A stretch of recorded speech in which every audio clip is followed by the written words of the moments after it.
a magia que ele faz no Egito.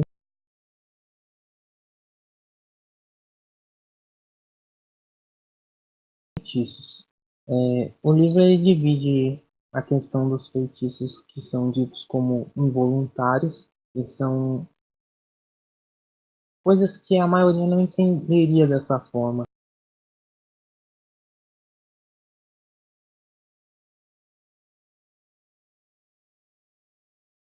Consciente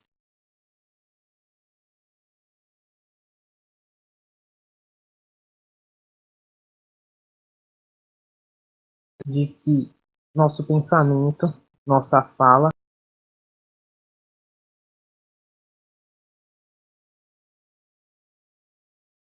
as pessoas, o ambiente, essas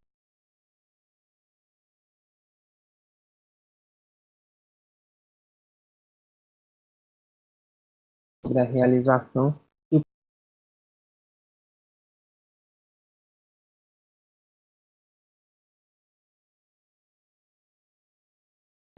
um certo desenvolvimento, a ação pela fala. É,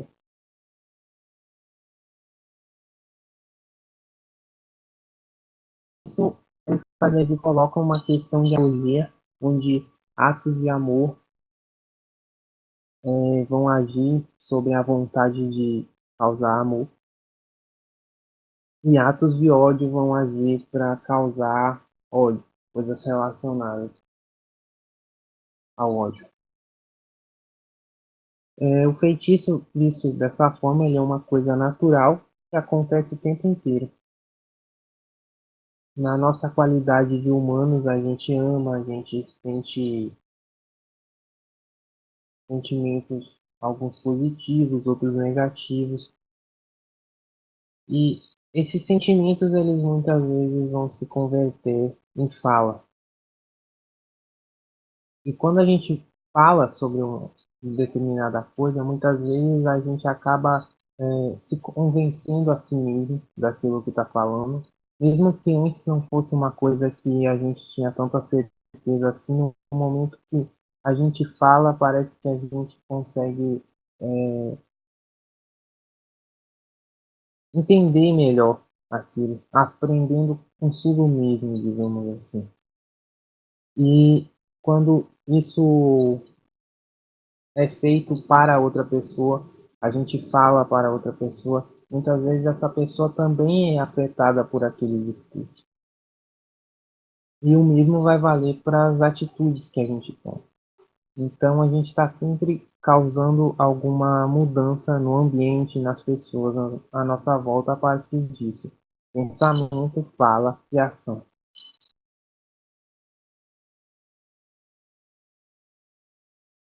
Essas palavras, essas ações, elas podem ser feitas de uma forma mais inocente.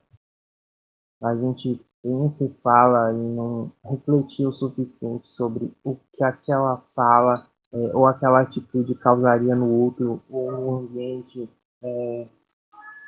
Mas no momento que a gente fala, não tem mais volta, digamos assim, e já causou uma ação. Mas essa seria uma maneira inconsciente. Outras vezes a gente pega e fala esperando uma determinada reação da pessoa, do lugar onde a gente está. Dá para a gente perceber até mesmo uma involuntariedade e uma voluntariedade dentro do que é chamado de feitiço involuntário também. Existe essa dualidade dentro da própria dualidade.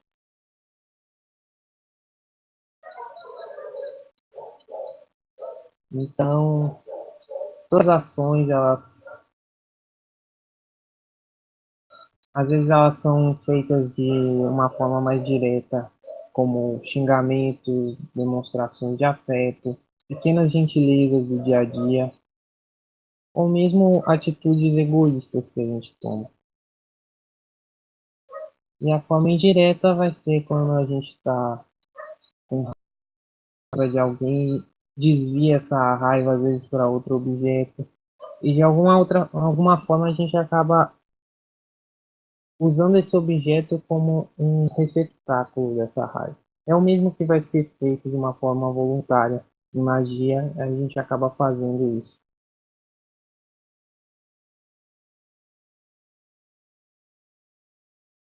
Isso seria o feitiço realizado por quem desconhece os agentes de é, mesmo assim realiza esse determinado feitiço, digamos assim. É assim que ele faz Levi e coloca no livro. No caso do feitiço voluntário,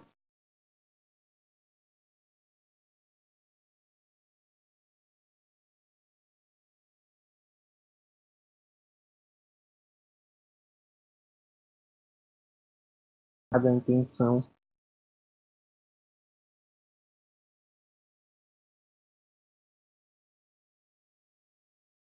é utilizado objetos análogos, por isso eu coloquei a figura ali do boneco voodoo, o que é Bom, como eu dizia, a questão do feitiço voluntário é que vai ser usado a lei da analogia de uma forma intencional. Vai haver a utilização de objetos análogos, como é o caso do boneco voodoo que eu coloquei na imagem.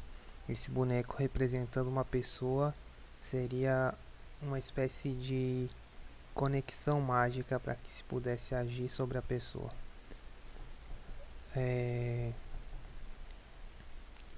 Além de objetos análogos, também existe a possibilidade de tornar a si mesmo análogo a outro, como é o caso famoso de Aleister Crowley, que ele, ele andando na rua, se tivesse uma pessoa andando na frente dele, ele podia imitar os movimentos daquela pessoa, caminhar um tempo imitando como aquela pessoa se move, e depois ele agia, fazendo com que ele se jogando no chão fazia com que a outra pessoa caísse também. Isso lembra bastante a questão da equivalência de forma na Kabbalah, onde em um contexto espiritual, se duas coisas são semelhantes, elas são a mesma coisa. O que difere aqui no contexto material, as coisas funcionam de uma forma diferente. Então essa proximidade entre as coisas no plano espiritual tem esse contexto diferente. Então Crowley se valia disso para agir sobre o indivíduo.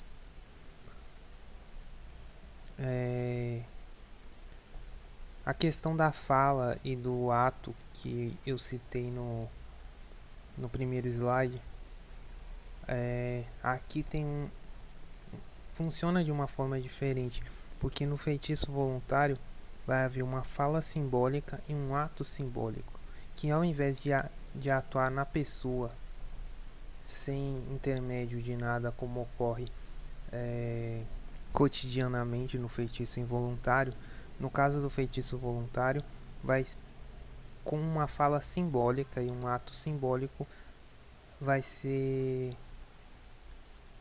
haver uma ação sobre o agente mágico, ou seja, sobre a luz astral. E através do agente mágico vai ser criada uma conexão mágica entre o alvo e algo que seja análogo ao alvo. Então, agindo sobre o agente, vai acabar afetando essa pessoa que é alvo da magia. O feitiço voluntário ele vai agir tanto no sentido físico, buscando saúde ou tentando causar alguma doença na pessoa, como em um sentido moral também. Ele vai atuar sobre virtudes, pecados e tentações. Agora no próximo slide eu quis colocar aqui um pouco da semelhança disso com a questão da grande obra. Por isso essa imagem do Uro aqui.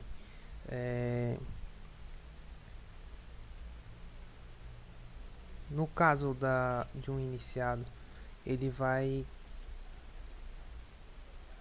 ele, ele consegue se defender de uma cadeia mágica, por exemplo. No caso da cadeia mágica, existe toda uma força criada dentro de um contexto, e essa força vai agir sobre aqueles que se aproximam dela, arrastando as suas pessoas para essa cadeia. O iniciado, ele vai saber como se defender disso, como a gente viu, se eu não estou enganado, no capítulo 2 do ritual, onde o mago ele vai se aliar a uma força contrária para poder agir sobre aquela outra força. Daí entra aquelas questões dos círculos e sobre conjurar espíritos, e a conjuração do espírito ser sempre algo que o mago não está sozinho quando vai fazer aquilo. Ele está falando em nome de um círculo, como ele coloca. Dessa forma, o iniciado vai saber se defender disso. Então, um mago iniciado ele não vai poder ser arrastado por uma cadeia mágica. Ele conhece as leis e sabe se defender delas. Então, o que a cadeia faz, ela torna aqueles que se aproximam dela, arrasta com ela, torna ele semelhante a ela. E o que o iniciado faz é que ele, entrando em uma cadeia mágica, ao invés dele ser arrastado pela cadeia, ele vai arrastar a outra, essa cadeia, talvez com o auxílio de uma outra contrária a ela, mas ele vai, no caso de uma cadeia mágica que tem a ver com uma moral baixa, por exemplo, o iniciado, quando adentrar essa cadeia, ele vai conseguir elevar a moral da cadeia. Ou seja, o que a grande obra vai tentar fazer, aqueles que conseguem realizar a grande obra, é justamente nos elevar e nos tornar incorruptível, como o ouro, na simbologia alquímica. Dessa forma, o ouro não é afetado por muitas substâncias e pelos outros metais, então ele não se deteriora. E com o iniciado vai ocorrer a mesma coisa, ele se torna incorruptível, e colocando ele nesse meio de corrupção, ele regenera o meio de corrupção. Então ele desce sem decair, e ao contrário disso ele vai elevar aqueles que estão caídos à sua altura. Então ele vai regenerando tudo aquilo que ele toca.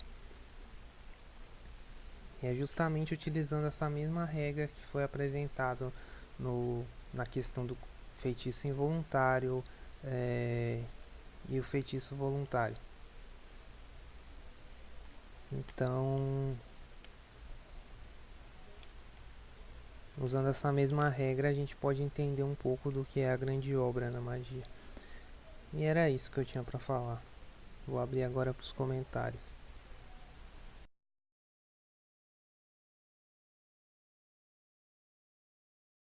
Bom, como eu ia falando, nós estamos imersos no mar energético, né? E esse mar energético, ele, a depender do gatilho que seja colocado, ele pode ser,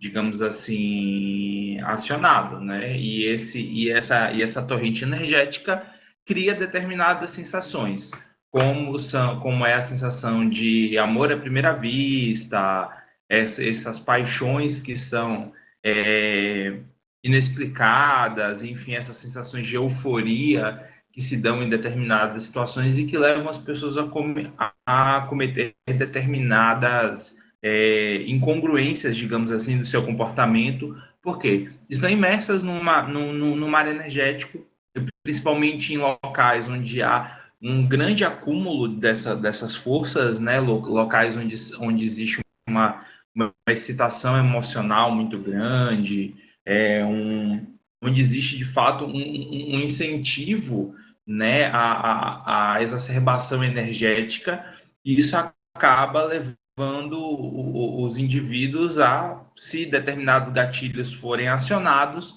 a entrar em estados de fato de alucinação ou de cometer determinados desatinos que são na verdade involuntários, né, mas são de alguma maneira permitidos, né? E aí a gente precisa entender que nós temos determinadas falhas, nós temos determinadas tendências e que podem ser levadas a cabo se não houver o controle adequado dessas falhas, né?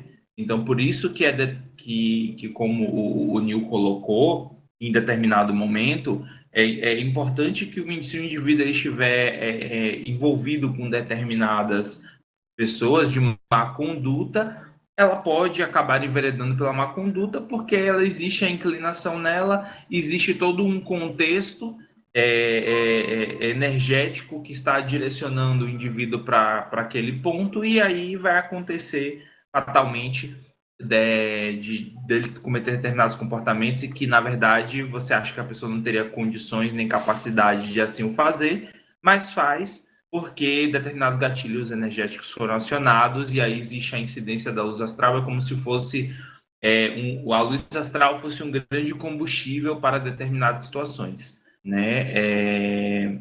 E aí é importante a gente ter consciência das nossas fragilidades emocionais e as nossas fragilidades morais, né, para que a gente não venha a incorrer, né, no fato de sermos alvos, né, dessas situações, desses gatilhos, digamos assim, desses catalisadores que se apresentam diante da gente. Né? E aí, falando do enfeitiçamento voluntário, que eu acho que é um ponto extremamente importante da gente colocar, é a consciência de que a vontade é a motriz por trás de todo o processo de enfeitiçamento. Né? Existe sim uma vontade tenaz por trás de todo o processo, mas eu tenho um exemplo que eu gosto muito de utilizar, que é o exemplo das frequências, né? A onda de rádio ela não interfere na onda de TV. Por quê? Porque são ondas de comprimento diferentes e, portanto, uma não interfere na outra. Somente no momento em que as ondas têm o mesmo comprimento é que uma vai interferir na outra. Ou seja, uma onda de baixa frequência nunca vai conseguir interferir numa onda de alta frequência. Somente quando as duas tiverem o mesmo comprimento de onda, né, a mesma frequência, é que elas vão interferir uma na outra, vão interrelacionar-se uma com a outra. Por quê? Porque existe uma compatibilidade de fato de frequência e uma coisa consegue atingir na outra. Né? Por isso que ele dá tantas advertências para a necessidade da integridade moral, para a necessidade de uma conduta ilibada. Por quê? Porque exatamente essa elevação da frequência do indivíduo é que vai permitir a proteção, né, contra os malefícios, né, contra os enfeitiçamentos. Ou seja, um enfeitiçamento ele tem uma vontade forte por trás dele, mas ele só acessa nas nossas brechas, nas nossas falhas, né? E é engraçado que ele dá exemplos, Levi, de que determinada pessoa vai ser pego por determinada conduta, né? Aquele que é avaro vai ser exatamente possuído pelo egoísmo, aquele que tem uma tendência à depravação vai por esse caminho, vai ser pego por esse caminho. Ou seja, são as nossas brechas morais, as nossas brechas mentais que vão permitir que o vício se instale e, consequentemente, a frequência seja reduzida e os males venham, né, à tona. E aí um ponto importante é que o feiticeiro que comete o fato, ele primeiro ele absorve o mal em si para que depois ele possa envenenar. Ou seja, aquele que comete o mal, ele primeiro ele se flagela, digamos assim, né? Ele traz para si toda a depravação, toda a imoralidade, todo o mal que ele deseja causar ao outro, ele primeiro se infecta disso. Ou seja, primeiro ele baixa, ele reduz a sua frequência, mais ou menos como uma pessoa que se contagia, pega uma doença contagiosa para poder sair contagiando outras pessoas. Ou seja, ele primeiro envenena-se para que depois ele possa envenenar, né? Por isso que muitas vezes aqueles que cometem as atrocidades, né, do enfeitiçamento, muitas vezes tem realmente mortes extremamente dolorosas, complicadas, né? Passam por vários infortúnios porque eles atraem o mal para si para depois causar o mal aos outros, né? É algo realmente só que esse mal ele só vai alcançar aqueles se houver a brecha para que isso aconteça. Caso não haja brecha, ou seja, caso o malefício direcionado não encontre, né, ressonância, ou seja, não encontre aonde se fixar, a lei de retorno ela é invariável, inexorável, né, e retorna àquele que cometeu muitas vezes pior ainda da forma que foi direcionado, né? E é interessante a gente observar que muitos contos, né, mostram exatamente isso, né? Que o feitiço, a famosa frase, né, o famoso bordão, né, o feitiço virou-se contra o feiticeiro, exatamente por conta da conduta ilibada daquele que é alvo, né? E aquele que é alvo, normalmente ele só é alvo, ele só é atingido se efetivamente existir a brecha moral para a ocorrência, né? E, portanto, e aí eu relaciono com um outro tema, né, de outro capítulo, que é o manto do mago, né, que é exatamente essa capacidade de tornar-se invisível, né, a percepção alheia, né? O manto que o torna invisível, que não o torna alvo, que permite que ele não seja, os maus pensamentos e o direcionamento não sejam feitos para ele, porque ele está invisível, né? Ele está incólume à agressão exatamente por conta, né, da conduta que ele tem, né? Ou seja, o manto do mago é exatamente a conduta que ele vai ter e vai protegê-lo dos diversos infortúnios, né? E eu acho que um ponto importante que é colocado também por Levi é exatamente essa questão de que ser discreto o suficiente para não gerar o ódio alheio. Ou seja, se alguém tem ódio de você, você também é responsável por aquele. Porque, assim, existe um motivo pelo qual aquela pessoa tem um ódio de você. Será que você, em determinado momento, não instigou esse ódio? Será que você em algum momento, não gerou aquela situação? E aí é a grande consciência que o magista deve ter a partir do momento em que ele se torna responsável pela impressão que ele causa nas outras pessoas, né? Recentemente, eu comentava, né, desse assunto com a minha esposa, né? Em o quanto nós somos responsáveis pelos pensamentos que nós geramos nas outras pessoas. Será que a nossa conduta em determinado momento não gera determinados pensamentos nas outras pessoas? Ou seja, será que nós não atraímos flechas para nós por conta da forma como nós nos portamos diante das pessoas? E por isso essa ideia, mais uma vez, do manto, né, que nos torna invisíveis, né, às pessoas. Não é que nós não deixemos de interagir socialmente, não é isso. Mas que sejamos discretos o máximo possível, para evitar que os nossos comportamentos gerem situações incômodas nas pessoas, né? Que nós tenhamos uma conduta reta, uma conduta ilibada, mas que esta conduta reta e ilibada não gere consequências nocivas aos indivíduos, né? E aí vem muito a consciência das cadeias mágicas, né? Que é um tópico, né, de outro capítulo, né? Que o magista deve ter, ou seja, Nós temos que ter consciência daquilo que nós geramos, né? Como dínamos que somos, como criadores que somos, né? Como co-criadores que somos, nós somos responsáveis pelas emissões energéticas que nós fazemos e a reação em cadeia que isso leva, né? Como você mesmo colocou, Aren. Nós precisamos ter consciência de como nós estamos implicados no processo de geração de cadeias mágicas e como nós direcionamos isso, e como isso é levado a termo, né? E como nós podemos ser alvos dessas cadeias que nós mesmos geramos, né? Recentemente eu ouvi uma palavra que realmente me deixou, na verdade, uma palavra não, um raciocínio que me deixou um pouco incomodado, mas de fato me fez refletir sobre a minha conduta.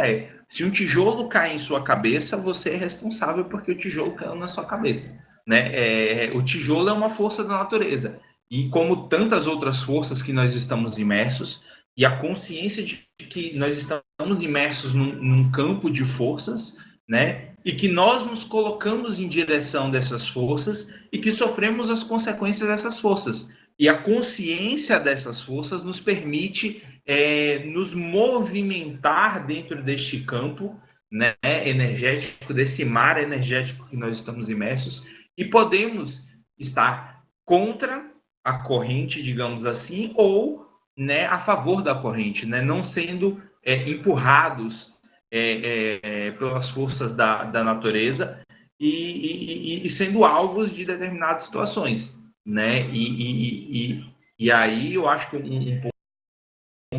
um ponto interessante é que, assim, precisamos estar de acordo ao fluxo evolutivo.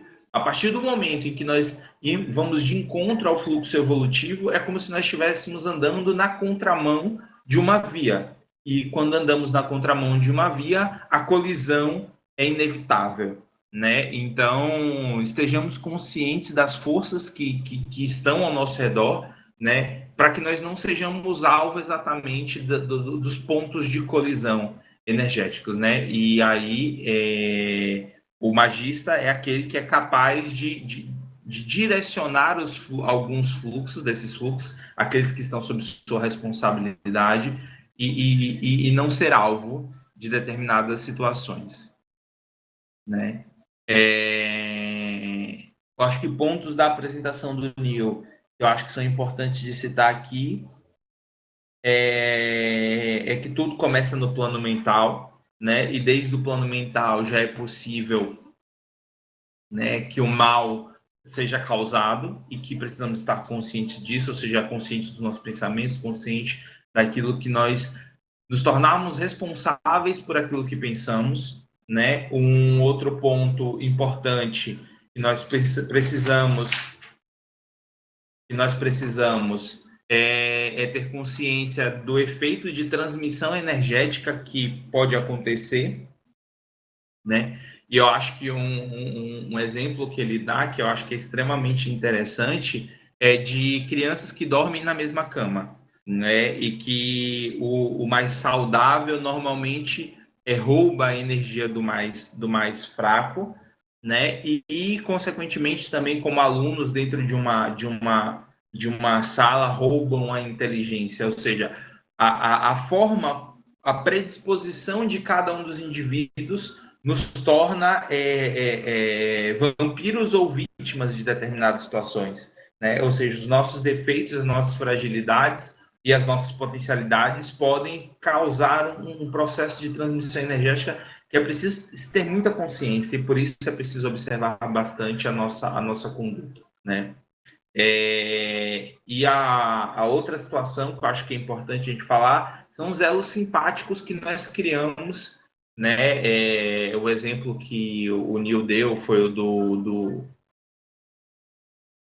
do Aleister Crowley, né? Que ele andava na rua imitando a outra pessoa e, consequentemente, criava um elo simpático na forma como ele se comportava com a forma que a pessoa se comportava e gerava, né, os efeitos, mas também os vários exemplos que Levi dá de cabelo, de sangue, enfim, de bonecos, são exemplos de que elos simpáticos podem ser criados e principalmente objetos que são ligados ao indivíduo, né? E a consciência desses elos simpáticos nos permite tanto a cura quanto os malefícios, né? E por isso a importância da incorruptibilidade que foi citada, né, pelo Neil, né, que é exatamente sermos homens de ouro, ou seja, incorruptíveis, independente do ambiente em que nós estamos, porque senão seremos alvo do karma, como foi citado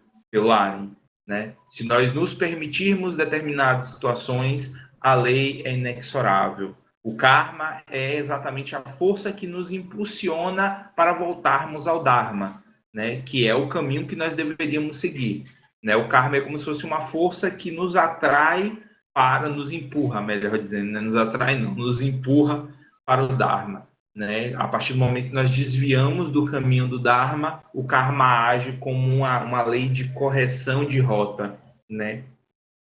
E que nós possamos seguir o caminho da maneira mais tranquila e mais amena possível, sem nos envenenarmos com as nossas próprias deficiências, né? E sem envenenar o trem, né? Com os nossos caprichos, com os nossos desejos. Eu acho que esse é o objetivo desse estudo, né? O objetivo de nos aperfeiçoarmos, termos consciência do papel que nós podemos exercer, né? E do papel que nós devemos exercer nesta existência. Eu acho que essa é a grande sacada, é tornarmos-nos conscientes do nosso papel dentro desse grande jogo, né, dessa grande jornada que nós estamos inseridos, né, e das regras que aí se impõem, né, e dos feitos que nós somos capazes, né, e daquilo que nós podemos evitar, do mal que nós podemos evitar. Eu acho que esses dois capítulos, né, os capítulos 16 e 16 do Dogma e Ritual, são exatamente duas grandes advertências do caminho que não deve ser seguido, né, e do grande mal que se pode fazer ao trem e a si próprio, né, porque, como diriam os cabalistas, né, somos todos Adan Harishon. Somos todos partes de Adan Harishon, e todo mal que é feito a uma dessas células é feito a nós próprios, né? Não existe separação, e essa é a grande sacada. Talvez por isso a ideia do karma, né? Nada fica impune. Por quê? Porque eu mesmo estou sendo alvo das minhas próprias ações, né? O mal que eu estou causando está sendo causado apenas a mim mesmo, né? Não existe separação entre eu e o outro, né? Isso é apenas algo conceitual, um plano de entretenimento que nos faz ter consciência da realidade maior, né? Precisamos primeiro aprender a agir como unidades separadas, né? E nos unir para que de fato a união derradeira possa acontecer, né? Porque se nós não conseguimos enxergar, né, o outro como parte de mim, eu não vou conseguir uma união com algo que eu não posso tocar, nem ver, nem sentir nesse momento, nesse meu atual estágio, que seria o Criador, que seria Deus. Acredito que seja isso. Tem alguma consideração, Aren, a fazer?